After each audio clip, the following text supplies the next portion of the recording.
Afternoon to the members of the public. Thank you for taking the time to view my findings on the case of the Scandinavian Airlines Flight 751.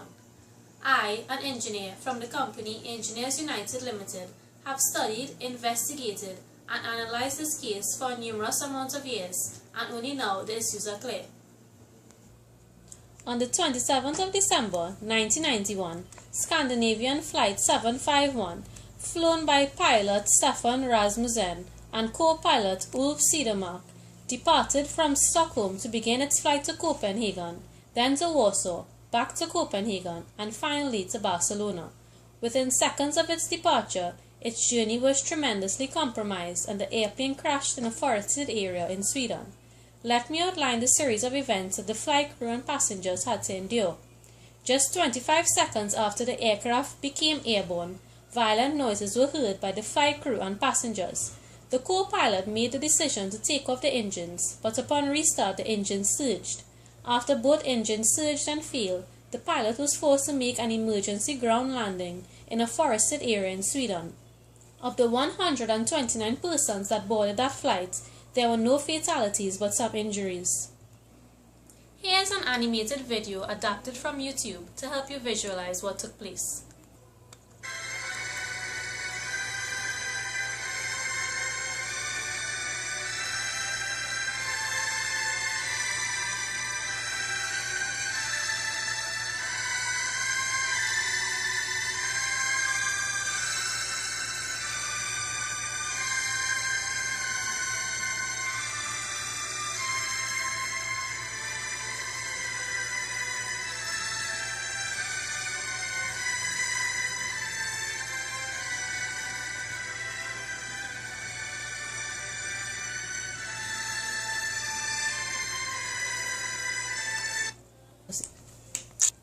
This accident came as a shock to all because this aircraft was newly designed and such disasters were unforeseen.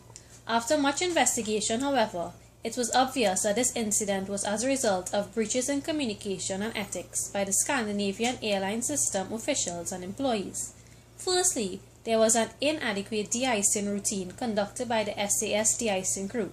Insufficient precautions were taken to ensure that the layer of clear ice was removed from the wings of the aircraft before its ascent. The weather conditions and low temperatures caused a layer of clear ice 10 inches in thickness to build up on the wings of the aircraft overnight. 850 liters of Type 1 fluid was used to de-ice the wings. However, this was not enough to remove all the clear ice. When viewed from the ladder, the de-icing personnel could not see or feel the upper part of the wings. Upon takeoff, the clear ice loosened from the wings and the fragments were sucked into the aircraft's engines, which were located at the rear of the airplane. It entered the engines and deformed the fan blades. This disturbed the airflow and compromised the compressors, leading to surges. The lives of many were endangered due to this non-conformance to ethical practices.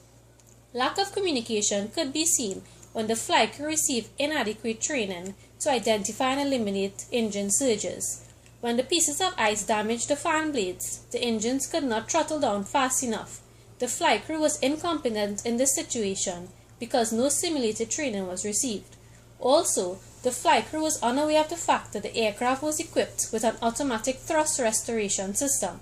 When the pilot attempted to throttle down, the ATR system increased throttle due to increase in altitude.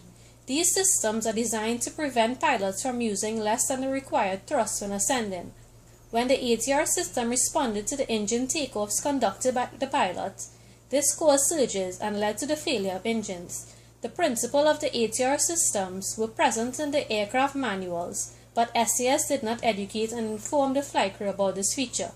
This lack of communication was unprofessional and unforgivable.